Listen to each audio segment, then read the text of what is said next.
Thank you for being with us. ये video में आप देखेंगे हमारा सैन एंटोनियो टूर का फर्स्ट एपिसोड, और सेकंड एपिसोड के लिए थोड़ा सा इंतज़ार करना पड़ेगा क्योंकि वो अभी तक बनाया नहीं मैंने।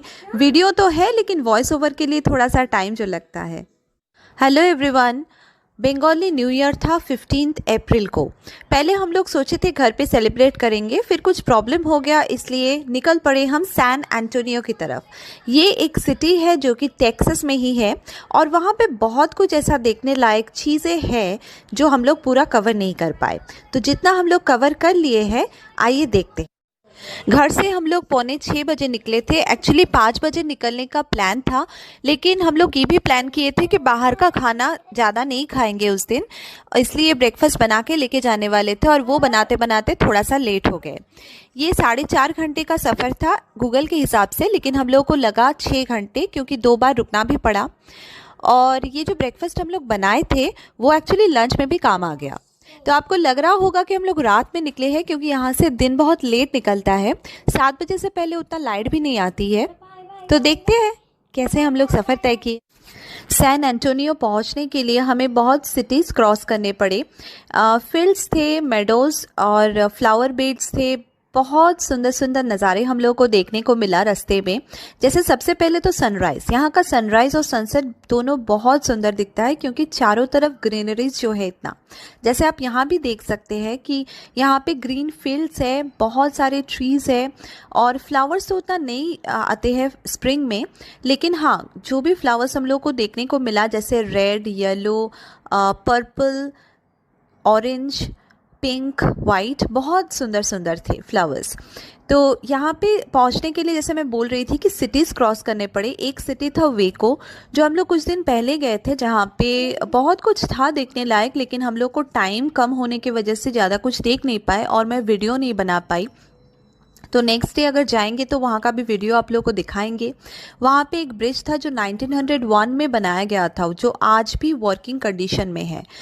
और एक सिटी क्रॉस करना पड़ा हमें जो ऑस्टिन के नाम से जाने जाते हैं। यहाँ पे भी फ्यूचर में हम लोगों को आने का एक प्लान बन रहा है, तो आएंगे तो यहाँ का भी वीडियो आप लोगों को दिखाएंगे। जैसे आप देख सकते हैं यहाँ भी कि कितने सुंदर बिल्डिंग्स है यहाँ पे, और बहुत कुछ भी है, जैसे ज़ू है, म्यूज़ियम है और भी बहुत कुछ है यहाँ पे देखने लायक। तो जिस दिन आएंगे वहाँ का वीडियो भी आप लोगों को दिखाएंगे। सैन एंटोनियो पहुँचते ही होटल जाने से पहले हम लोग पहुँच गए एक टूरिस्ट स्पॉट पे जिसका नाम था जापानीज़ टी गार्डन।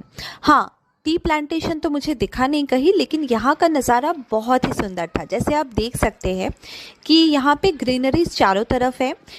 आसपास बहुत सारे और भी टूरिस्ट स्पॉट्स थे जो हम लोग विज़िट नहीं किए हैं। यहाँ पे पास ही एक पार्क था जहाँ पे एक टॉय ट्रेन भी था जो यहाँ से दिखता है। तो ये वाला जो गार्डन है वो एक्चुअली 3 पार्ट में डिवाइडेड था। एक पार्ट था जहाँ पे आप बैठ सकते हैं, जहाँ पे कैफ़े है, जहाँ से पूरा जो गार्डन है वो दिखता है। एक पार्ट था जो आपको जंगल जैसा फील देगा, और एक पार्ट था जहाँ पे पॉन्ड था, पॉन्ड में कोई फिश था, और एक वाटरफॉल भी था, बहुत ही सुंदर था। ये एंट्रेंस है। हाँ, एक मज़ेदार चीज़ यहाँ पे मुझे दिखा कि जो बोर्ड बाहर लगा हुआ था वहाँ पे लिखा हुआ था जापानीज़ टी गार्डन, और गूगल में भी आप सर्च करेंगे तो यही दिखेगा आपको, लेकिन जो एंट्रेंस का बोर्ड था वहाँ पे लिखा हुआ था चाइनीज़ टी गार्डन। तो मुझे समझ में नहीं आया कि ये जापानीज़ है या चाइनीज़। खैर जो भी है, वो शायद गलती से किसी ने लिख दिया है चाइनीज़। एनीवेज, तो ये वाला आप जो देख रहे हैं ये वो व्यू पॉइंट है जहाँ से पूरा गार्डन आपको दिखता है, और राइट हैंड साइड में वो काफ़े था, और सामने जो आप देख सकते हैं ये वो पॉन्ड था जहाँ पे कोई फिश रखे हुए थे। हम लोगों ने टर्टल भी देखा, और राइट साइड में जंगल का रास्ता निकलता है जो एक ब्रिज के ऊपर से होके जाना पड़ता है। टी गार्डन के अंदर आते ही जैसे आप देख चुके हैं कि एक जगह बैठने के लिए है, मतलब वो व्यू पॉइंट है, वहाँ से गार्डन की चारों तरफ दिखता है। तो राइट हैंड साइड में जैसे कैफ़े से आगे आप निकलेंगे तो एक ब्रिज आएगा। यहाँ पे आप देख सकते हैं कि ब्रिज वुडन है, और साइड में जो गार्ड जैसा बना हुआ है वो भी लॉग का ही है। लेफ्ट हैंड साइड में जो जंगल का रास्ता है वो दिखता है, और राइट हैंड साइड में जो मेन रोड है उस तरफ का है, मतलब यहाँ से आपको एंट्रेंस दिखेगा। और दूर जैसे आप देख सकते हैं एक व्यू पॉइंट और है यहाँ से, वो एकदम मतलब टी गार्डन के एंड में है, मतलब यहाँ से आपको इस तरफ का एंड दिखेगा। तो ये जो व्यू है ये बहुत ही सुंदर है, जैसे आप देख सकते हैं चारों तरफ एकदम ग्रीनरी है, पेड़ पौधे, मतलब बहुत ही सुंदर है। और व्यू पॉइंट के जो पास एक मीनार बना हुआ है वो भी देखने लायक है। व्यू पॉइंट का डिज़ाइन जो है वो स्टोन से बना हुआ है, जैसे आप देख सकते हैं यहाँ पे। व्यू पॉइंट के राइट हैंड साइड में जैसे आप देख चुके हैं कि एक ब्रिज है और जिसके पास वो मीनार जैसा बना हुआ है। सीधे जाएंगे तो ये वाला ब्रिज मिलेगा, मतलब व्यू पॉइंट से बिल्कुल सामने है और जिसके थ्रू आपको जंगल के रास्ते मिलेगा। और लेफ्ट हैंड साइड में ये पॉन्ड जिसके बारे में मैं बोल रही थी। नेक्स्ट हम लोग जंगल की तरफ बढ़ने लगे, जो ब्रिज है उसको क्रॉस करके, और लेफ्ट हैंड साइड में जो पॉन्ड था उसमें हम बाद में घूमे थे और हम देख सकते थे कि ये जंगल कितना घना है। एक्चुअली एक ही ट्रेल है यहाँ पे जो हम लोग फॉलो कर रहे थे, और राइट और लेफ़्ट दोनों साइड में बहुत सारे पेड़ पौधे थे। और अंदर वैसे चलना मना था, सिर्फ यही वाला रास्ता था जिसमें हम लोग चल सकते थे। और अंदर पता नहीं कितने जानवर थे, लेकिन हमें तो सिर्फ गिलहरी देखने को मिला, लेकिन यहाँ का व्यू बहुत अच्छा था। हम जब आगे बढ़ रहे थे तो राइट हैंड साइड में कुछ वाटरफॉल जैसे सुनने में आया, लेकिन ये रास्ता सीधा था, हम लोग राइट हैंड साइड में जा नहीं पाए, इसलिए देख भी नहीं पाए कि क्या है वहाँ पे। और यहाँ पे एक गेट भी लगा हुआ था बीच में, तो गेट ओपन था। गेट के मतलब गेट को क्रॉस करके जब हम लोग आगे बढ़ गए तो लेफ़्ट और राइट दोनों साइड का जो नज़ारा है वो थोड़ा चेंज हो गया, मतलब पेड़ पौधे थोड़े कम हो गए थे। यहाँ पे काफ़ी सारे फ्लावर्स थे और ऑब्वियसली बटरफ्लाइज भी होंगे जिसके साथ मेरी बेटी खेल रही थी। और लेफ़्ट हैंड साइड में कैक्टस बने हुए थे जिसका फ़ोटो मेरे हस्बैंड ले रहे थे। थोड़ा देर वहाँ पे घूमने के बाद हम लोग वहाँ से वापस आ गए उसी रास्ते से, और वो ब्रिज के एंड में आते ही हम लोग को राइट हैंड साइड में एक रास्ता दिखा जिस तरफ हम लोग पूल के तरफ जा सकते थे। तो यहाँ आप देख सकते हैं कि ये जो रास्ता है वो एक्चुअली कहीं पे स्लोप से, कहीं पे सीढ़ियाँ जैसी बनी हुई है। पूरा रोड जो है वो स्टोन के है, और ये जो मतलब गार्डन कम पूल है, इसको पूरा सराउंड करके एक रोड है जो उस तरफ एक वाटरफॉल भी है उसके सामने से आती है। ये वाला जो रोड आप देख सकते हैं ये वाला आने का रास्ता है, और जो रोड हम लोग फॉलो कर रहे थे वो वाला जाने का था। ये उस पॉन्ड का फुल व्यू है। पॉन्ड में जैसे आप देख सकते हैं कि बीच बीच में मैनमेड कंटेनर्स है जहाँ पे जो प्लांट्स है उसको उगाया जाता है और पानी में छोड़ दिया जाता है डेकोरेशन के लिए। यहाँ पे एक्चुअली पॉन्ड जो है वो काफ़ी नीचे था, हम लोग को नीचे जाना पड़ रहा था सीढ़ियों से होके, और नज़ारा तो इतना सुंदर था आप देख सकते हैं।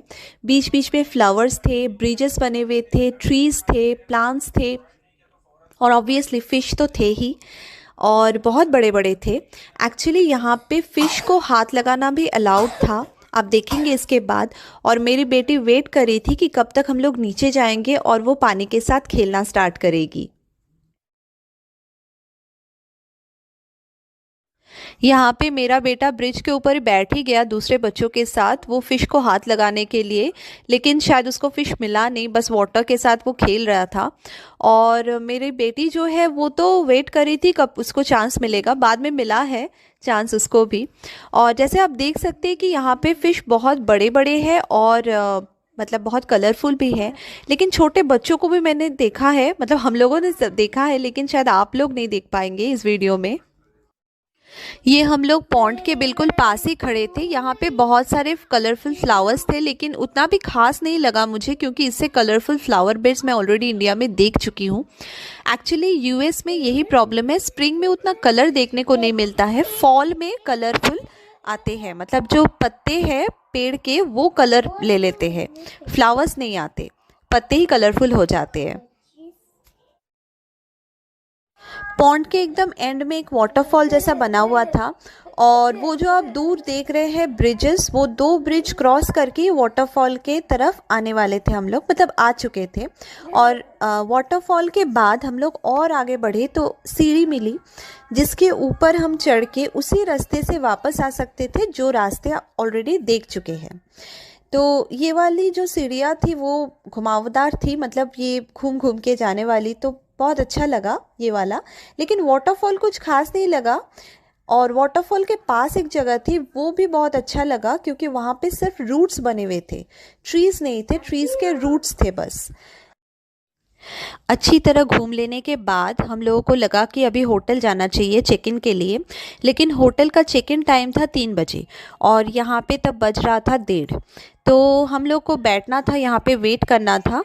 ऊपर जो बैठने के लिए जगह थी वहाँ पे एक शादी चल रही थी, इसलिए हम लोग नीचे जो जगह थी वहाँ पे उसी व्यू पॉइंट पे बैठे हुए थे और वहाँ पे हवा चल रही थी, बहुत अच्छा लग रहा था। वहाँ पे कुछ देर बैठने के बाद हम लोग निकल पड़े होटल की ओर। होटल में चेक इन का तो टाइम 3 बजे का था, लेकिन उससे पहले हम लोग चेक इन कर लिए थे जाके। तो जब हम लोग रास्ते से वापस आ रहे थे तब मुझे एक चीज़ मन में आया, मतलब एक नोटिस की मैंने बात कि ग्रेपवाइन में जो जहाँ पे हम लोग रहते हैं वहाँ से यहाँ का एक डिफरेंस है। यहाँ पे जगह जगह फ्लावर बेड्स बने हुए हैं, मतलब शहर को डेकोरेट करने के लिए कितने एफर्ट्स डाले गए हैं, जो कि हमारे ग्रेपवाइन में ऐसा नहीं है। मेडोज़ है, ट्रीज़ है, लेकिन यहाँ पे जगह जगह जैसे स्ट्रीट के पास कंटेनर्स लगे हुए हैं फ्लावर्स उगाने के लिए। हमारा होटल का नाम था बेस्ट वेस्टर्न प्लस। तो एंट्रेंस से अंदर होके ही हम लोग ऊपर चले गए, मतलब एकदम ऊपर नहीं, मतलब 5th फ्लोर में चले गए। वहाँ पे हमारा रूम बुक था। तो कॉरिडोर के दोनों तरफ दोनों एसीज लगे हुए थे और यहाँ पे रूम के अंदर आते ही राइट हैंड साइड में जैसे आप देख सकते हैं कि बड़ा सा आईना लगा हुआ था, उसके साथ बेसिन भी था। लेफ्ट हैंड साइड में जैसे यहाँ का रूल है जैकेट और जूता रखने के लिए एक स्लाइडिंग डोर जैसा कबर्ड दिया हुआ था और उसके बाद एक डोर जैसे आप देख सकते हैं वो वाला बाथरूम के लिए था। जो रूम हमने बुक किया था उसमें 2 बेड्स रखे हुए थे, क्योंकि 4 लोग थे तो 4 लोगों के लिए 2 बेड ज़रूरी है। और यहाँ पे खेलने के लिए बहुत कुछ मिला मेरे बच्चे को। एक तो ये था रिवॉल्विंग चेयर जो आप देख सकते हैं, मेरा बेटा ऑलरेडी खेल रहा है। स्विच बोर्ड्स थे, ऑब्वियसली मेरी बेटी उसमें इंटरेस्ट लेने लगी। और यहाँ पे हम लोग सारे क्लोथ्स पाइल अप करके रख दिए थे। विंडो था, विंडो के सामने एसी रखा हुआ था और यहाँ पे एक बड़ा सा टीवी था, लेकिन वहाँ पे यूट्यूब नहीं आ रहा था, इसलिए ये दोनों बोर हो रहे थे। और यहाँ पे जैसे आप देख सकते हैं माइक्रोवेव ओवन, मिनी फ्रिज सब कुछ रखा हुआ था। मैं तो सोच रही थी कि मिनी फ्रिज के अंदर कुछ मिलेगा खाने के लिए, लेकिन मिला नहीं। खैर, यहाँ पे कॉफ़ी मेकर भी था, लेकिन उसके साथ सामान भी रखे हुए थे, अच्छा था। प्रॉब्लम ये था कि ये लोग चीनी बहुत कम डालते हैं, इसलिए मुझे एक ही बार कॉफ़ी पीने के लिए मिला। और जैसे आप देख सकते हैं कि यहाँ पे एक बड़ा सा आईना भी था और जगह जगह पे फ़ोटो फ्रेम्स बने रखे हुए थे, यहाँ तक कि बाथरूम में भी। और पता नहीं क्यों, लेकिन डेकोरेशन के लिए अच्छा लग रहा था। मेरी बेटी जो है उसका फेवरेट टॉय लेके आई थी, वो भी रखा हुआ था जैसे आप देखे हैं। और यहाँ पे बहुत सारे टॉवल्स भी दिए इन लोगों ने, जो कि हम लोगों ने उतना यूज़ भी नहीं किया। कुछ देर होटल में रेस्ट करने के बाद हम लोग फिर से निकले। जो शाम का वक्त था उस वक्त सनसेट भी देख लिया हम लोगों ने वहाँ से। तो इस बार का डेस्टिनेशन था रिवर वॉक। देखते रहिए नेक्स्ट वीडियोस, जहाँ पे सिर्फ ये रिवर वॉक ही नहीं, ब्रैकन पार्क नाम का एक पार्क भी दिखाएंगे। आलामो जो कि बहुत ही फेमस है सैन एंटोनियो में, वो भी दिखाएंगे आपको। Thank you for watching.